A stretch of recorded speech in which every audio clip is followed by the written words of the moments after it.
আসসালামু আলাইকুম। তাহমিনা ফ্যামিলি ব্লগে সবাইকে স্বাগতম। চলে আসলাম নতুন আরেকটা ভিডিও নিয়ে। আপু ভাইয়েরা সবাই কেমন আছে? আলহামদুলিল্লাহ, আমি আল্লাহতে ভালো আছি। আপু ভাইয়েরা এই তো রান্না বসাইছি, এই তো প্রথম রান্না শুরু করছি শ্বশুরবাড়িতে এসে।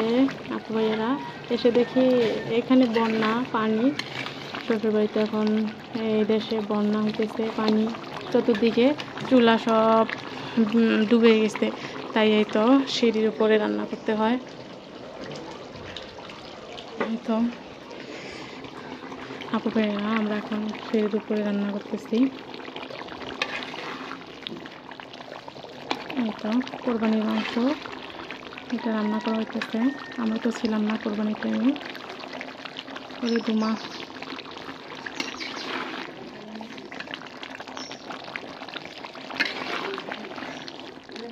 এই তো আপু ভাইয়েরা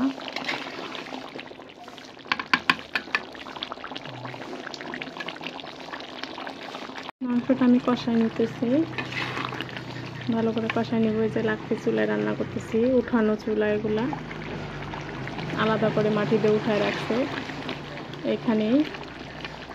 তাই মাংসটা কষাই নিতেছি যে ওয়ালের সাথে। এই তো আজকে ভালোই রোদ আছে আকাশে।